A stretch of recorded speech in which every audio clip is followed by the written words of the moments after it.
ప్రధాని నరేంద్ర మోదీ తాజాగా సోమనాథుడిని దర్శించుకున్నారు. ఆలయంలో ప్రత్యేకమైన పూజలు చేశారు. ద్వాదశ జ్యోతిర్లింగాలలో ఒకటైన సోమనాథ ఆలయ పునఃప్రారంభానికి 75 ఏళ్లు పూర్తయిన సందర్భంగా నిర్వహించిన సోమనాథ్ అమృత్ మహోత్సవ్ వేడుకల్లో ఆయన పాల్గొన్నారు. ఈ చారిత్రాత్మకమైన ఘట్టాన్ని పురస్కరించుకొని ఆలయంలో ప్రత్యేకమైన కార్యక్రమాలు చేపట్టారు.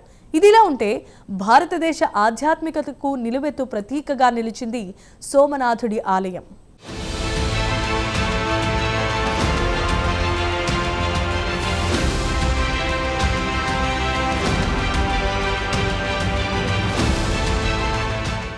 సోమనాథ్ ఆలయం ప్రాచీన పుణ్యక్షేత్రాల్లో ఒకటి. అంతేకాదు, ద్వాదశ జ్యోతిర్లింగాల్లో సోమనాథ్ ఆలయం ఒకటి. భారతీయ ఆధ్యాత్మికతకు ప్రతీకగా నిలుస్తుంది. కాగా తాజాగా ప్రధాని మోదీ గుజరాత్లో గిర్ సోమనాథ్ జిల్లాలో పర్యటించారు. సోమనాథ్ ఆలయ పునఃప్రారంభానికి 75 ఏళ్లు పూర్తయిన సందర్భంగా నిర్వహించిన సోమనాథ్ అమృత్ మహోత్సవ్ వేడుకల్లో పాల్గొన్నారు.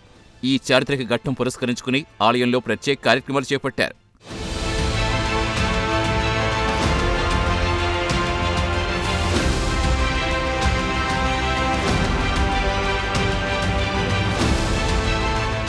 ఈ ఉత్సవాలకు హాజరయ్యే ముందు ప్రధాని మోదీ సోమనాథ్లో భారీ రోడ్ షో నిర్వహించారు.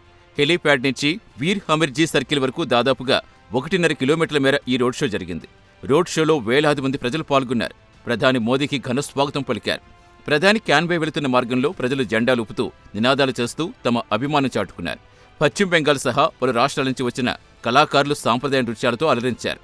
ఈ రోడ్ షోలో ప్రధాని మోదీ వెంట గుజరాత్ ముఖ్యమంత్రి భూపేంద్ర పటేల్, ఉప ముఖ్యమంత్రి హర్ష్ సంఘవి కూడా పాల్గొన్నారు.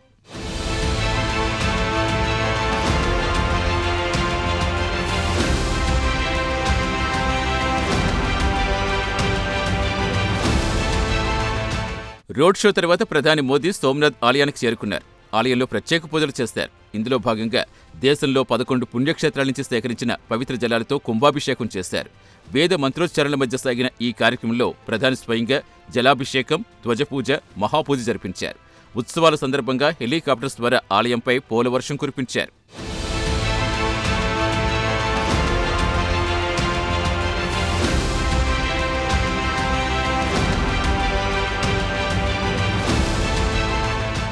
పంతొమ్మిది 1951లో పునర్నిర్మించిన ఈ ఆలయం భారత తొలి రాష్ట్రపతి డాక్టర్ రాజేంద్ర ప్రసాద్ చేతుల మీదుగా ప్రారంభించారు.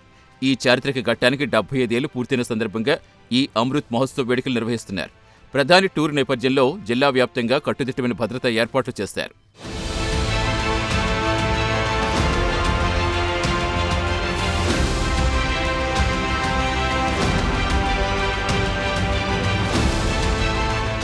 ఈ ఏడాది జనవరిలో సోమనాథ్ ఆలయాన్ని ప్రధాని మోదీ సందర్శించుకున్నారు.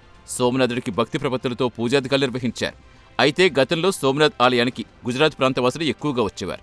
ప్రధాని మోదీ పర్యటన తర్వాత ఇతర రాష్ట్రాల నుంచి కూడా భక్తులు రావడం ఒక్కసారిగా పెరిగింది. ప్రధాని మోదీ రాక సందర్భంగా సోమనాథ్ ఆలయ ప్రాంతంలో ఎటు చూసినా ఆధ్యాత్మికతే వెల్లివిరిసింది. అంతేకాదు, కళ్ళు మిరుమిట్లు గొలిపేలా బాణాసంచా వెలుగులు పెంచాయి. అలాగే ఇంద్రధనస్సును తలపించేలా రకరకాల పుష్పాలతో ఆలయ ప్రాంగణం అలంకరించారు. దీనికి తోడు డ్రోన్ల ప్రదర్శన కూడా భక్తులు విపరీతంగా ఆకట్టుకుంది.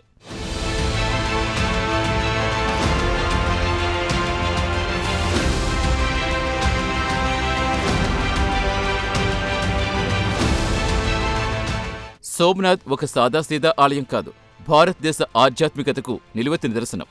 అంతేకాదు, భారతదేశానికి ఆత్మ లాంటిది. ద్వాదశ జ్యోతిర్లింగాల్లో సోమనాథ్ ఆలయం కూడా ఒకటి కావటం విశేషం. సోమనాథ్ శివలింగ దర్శనంతో పాపాలు తొలగిపోతాయనేది భక్తుల నమ్మకం.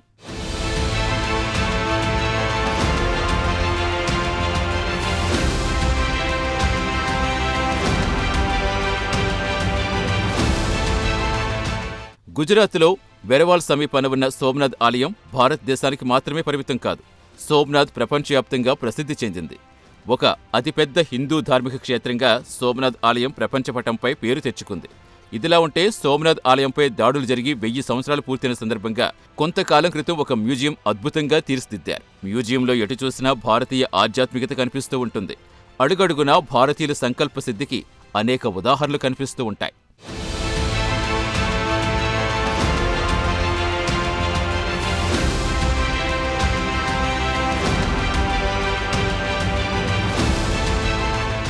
పురాతన కాలంలో నిర్మితమైన ఈ ఆలయం అనేకసార్లు విధ్వంసానికి గురైంది.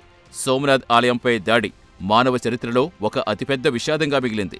1026 జనవరిలో తొలిసారిగా సోమనాథ్ ఆలయంపై గజనీ మొహమ్మద్ దాడి చేశాడు. ఆ తర్వాత అనేకసార్లు దాడులు జరిగాయి. అయితే ఆ తర్వాత ఈ విధ్వంసాల నుంచి సోమనాథ్ ఆలయం పునరుద్ధరించేందుకు అనేక ప్రయత్నాలు జరిగాయి. ప్రస్తుతం మనం చూస్తున్న ఈ ఆలయ రూపం 1951లో రూపుదిద్దుకుంది. అదే ఏడాది మే 11న ఆలయ పునర్నిర్మాణం పూర్తయింది. అనేక వరుస దాడులు ఎదుర్కొన్న సోమనాథ్ ఆలయం మరోసారి సమున్నతంగా నిలిచింది.